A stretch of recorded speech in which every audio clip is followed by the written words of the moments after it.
Assalamualaikum warahmatullahi wabarakatuh.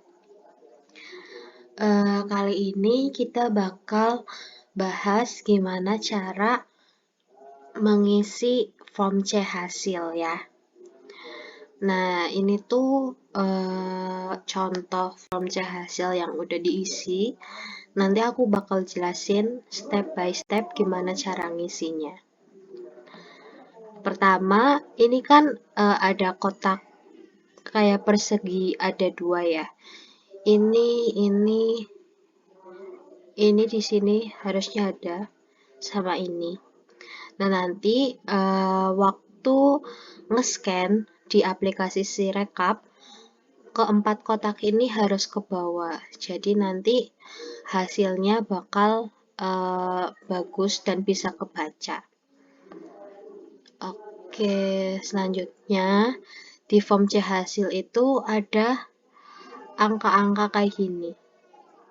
Ini dibacanya 201. 2 itu kode form C hasil DPR. Kalau ini 1, ini form C hasil presiden dan wakil presiden. Kalau 3, itu form C hasil DPD. Kalau 4, form C hasil DPRD provinsi, dan 5 itu form C hasil DPRD kabupaten. Nah, angka di belakangnya 01 berarti halaman 1. Kalau 02 berarti halaman 2. Misal ini kan angkanya 201. Berarti ini adalah model C hasil DPR halaman ke-1. Kalau misal 402 berarti kan 4 itu kodenya form C hasil DPRD provinsi. 01 berarti halaman 1. Berarti 401 model C hasil DPRD provinsi halaman pertama. Gitu ya teman-teman bacanya. Kenapa harus ada ini? Soalnya nanti kalau pakai aplikasi Sirekap bisa langsung ke urutan gitu. Jadi ada kayak gininya. Oke, ini cara ngisinya pakai huruf kapital pada hari ini, hari Rabu, tanggal 14. 14-nya juga pakai huruf ya, jangan pakai angka. Bulan Februari tahun 2024. Nah, ini 2024-nya juga pakai huruf. Terus ini provinsinya diisi, provinsi mana, kabupatennya juga, daerah pemilihan. Kalau misalnya buat Kabupaten Banyumas berarti untuk DPR itu kan dapilnya dapil 8 ya, Jawa Tengah 8. Terus kecamatannya diisi, desa, nomor TPS berapa, diisi angka, terus diisi sama hurufnya juga. Dan pengisiannya harus pakai huruf kapital. Terus ini buat jamnya itu menyesuaikan jam yang ada di waktu pemungutan suaranya. Misal pemungutan suaranya mulainya jam 7.30, ya tulis aja 7.30 sampai dengan jam berapa. Misal selesainya jam 1, ya tulis 1. Terus selanjutnya rapat perhitungan suara untuk DPR jam berapa. Misal ini jam 15.30 sampai 20:07. Kalau misal masih tanggal 14 Februari, berarti yang dicoret setelah kata-kata setelahnya. Tapi kalau misal perhitungan suara sampai tanggal 15 Februari maksud saya, itu nanti berarti yang dicoret di hari yang samanya.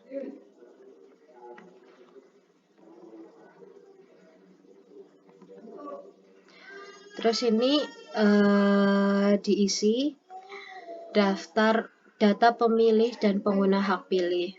Yang A, data pemilih itu jumlah pemilih dalam daftar DPT. Jadi kan nanti di masing-masing TPS bakal dikasih model A Kapkod daftar pemilih. Nah, ini ngisinya menuruti atau mencontoh dari daftar DPT tersebut. Laki-lakinya berapa, perempuannya berapa, nah jumlah seluruhnya berapa. Ini kan ratusan ya teman-teman. Kalau misal jumlahnya cuma puluhan, berarti nanti misal cuma 24, berarti ditulis aja 2, ini 4, yang kotak ini disilang. Pokoknya kotak pertama itu buat ratusan, kotak kedua buat angka puluhan, kotak ketiga buat angka satuan. Kayak gini nih, jumlah pengguna hak pilih dalam DPTB cuma 4 orang. 4 kan itu berarti satuan, berarti di kotak satuan. Yang kotak puluhan sama kotak ratusan dicoret. Ingat ya, dicoret, bukan dikasih tanda 0. Terus selanjutnya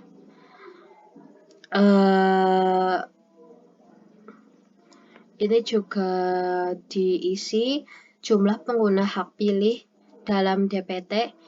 Ini mencontoh daftar hadir, form daftar hadir laki-laki dalam DPT-nya.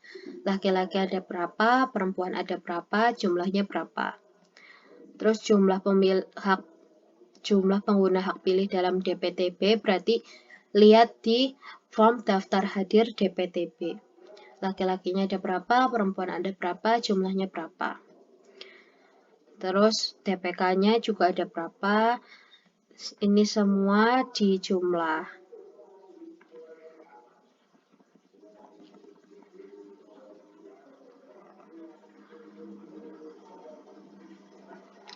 Terus yang poin 2 itu data pengguna surat suara. Nah, yang nomor 1 itu jumlah surat suara yang diterima, termasuk surat suara cadangan 2% dari DPT. Berarti ini jumlah semua surat suara DPR yang pertama kali dihitung itu pas waktu awal, kan pas waktu awal dibuka kotak suaranya, terus dihitung surat suaranya ada berapa. Nah, itu ditulis di sini. Terus jumlah surat suara yang digunakan berarti jumlah ini, jumlah pengguna hak pilih 223. Jumlah surat suara yang dikembalikan karena rusak atau keliru coblos. Jadi misal pas waktu kita ngasih ke pemilih, ternyata surat suaranya rusak, ada cobekan. Nah, itu masuknya ke surat suara rusak atau surat suara yang dikembalikan oleh pemilih. Atau ada pemilih yang udah nyoblos, tapi sebelum dimasukin ke kotak suara, dia balik lagi ke KPPS 1 ngomong mau ganti surat suara karena keliru nyoblos. Itu boleh, cuma satu pemilih hanya dapat mendapatkan satu kali yang baru lagi. Ini ada berapa? Ditulis, terus jumlah surat suara yang tidak digunakan atau tidak dipakai, termasuk suara cadangan. Ini yang tidak dipakai kan berarti 265 dikurangi 223 dikurangi 2. Jadinya ada 40 surat suara yang tidak dipakai. Terus poin ketiga itu data pemilih disabilitas. Jadi kalau misal di suatu TPS ada pemilih disabilitas yang menggunakan hak pilihnya, ditulis di sini. Kalau nggak ada ya berarti disilang semua. XXX. Ini juga XXX gitu. Terus selanjutnya ke sini. Ini yang halaman 2 diisi lagi provinsi, kabupaten, kayak yang halaman pertama. Terus ini kan form C hasil DPR ya. Jadi ini aku jelasin ada kotak untuk suara partai, ada kotak untuk suara calon anggota DPR nomor urut 1, 2, 3, 4, 5, dan seterusnya. Misal kalau suaranya itu suara partai, berarti dicoretnya di sini. Di sini. Kalau suaranya itu suara calon anggota 1 misal, ya tulisnya sini. Jangan sampai satu pemilih ditulisnya di nomor partai ditulis, di nomor calon juga ditulis. Nanti malah double. Kalau double nanti susah lagi, harus ngitung ulang lagi. Jadi teman-teman harus pahamin itu ya. Satu suara cuma bisa satu pemilih cuma bisa ngasih satu suara. Jadi ditulisnya juga satu. Terus kalau ini kosong di set. Set. Terus ini jumlah setiap barisnya. Ini kan jumlah baris ini kalau sampai akhir itu 60. Jadi satu baris itu ada 60 jumlahnya. Soalnya kan ini 5, 5, 5, 5. 5 kali 12, 60. Terus kalau masih tinggal bawahnya lagi berapa. Terus ini kalau kosong di set. Terus ini diisi. 10 ya 10. Nah, ini kan ada titik-titiknya ya, teman-teman. Nah, kita nulisnya tuh harus sesuai sama titik-titik tersebut. Kalau 1 ya di titik-titik yang tengah. Kalau 6 kayak gini. Jadi biar nanti pas di aplikasi Sirekap itu tulisan kalian kebaca gitu. Jadi harus ngikutin titik-titik yang ada di sini. Terus ditulis juga hurufnya. 10 tulis huruf 10. Terus yang bawah juga sama. Terus nanti jumlah suara sahnya di jumlah ada berapa. Dari sini atas sampai bawah. 215. Ini kalau misal ada calon yang nggak dapat suara, ya tulis aja 0. Di set, terus ini di X semua. 0.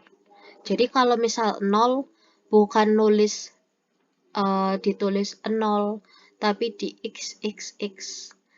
Nanti hurufnya lah baru ada tulisan 0. Kalau angkanya jangan nulis 0 tapi XXX. Terus halaman selanjutnya ditulis lagi provinsinya, kabupatennya, dapilnya, kecamatan, kelurahan, nomor TPS.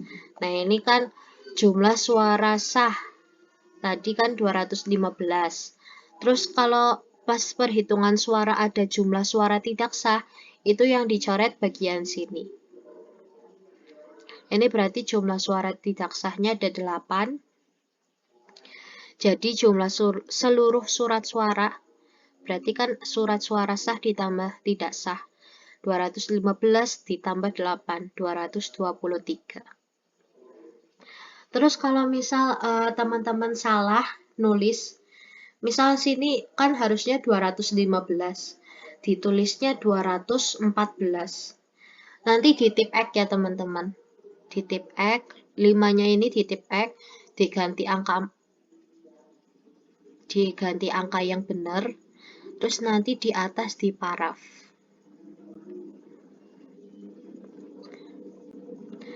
Terus ditetapkan di desanya, desa apa, tanggal 14 bulan 2 tahun 2024.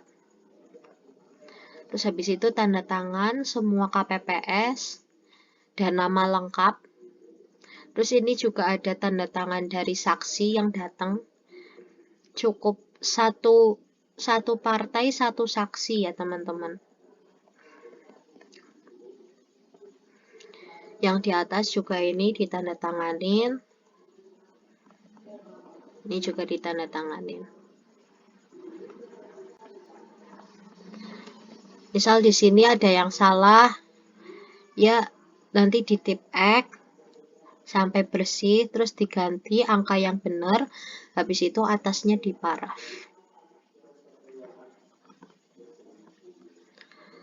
Oke, paling itu aja cara ngisi model C hasil. Mudah-mudahan bermanfaat. Kalau misalnya bingung, mungkin dapat ditonton berulang-ulang biar pemahamannya lebih paham nantinya. Kalau nggak bisa searching-searching di YouTube atau media sosial lain. Terima kasih atas waktunya. Wassalamualaikum warahmatullahi wabarakatuh.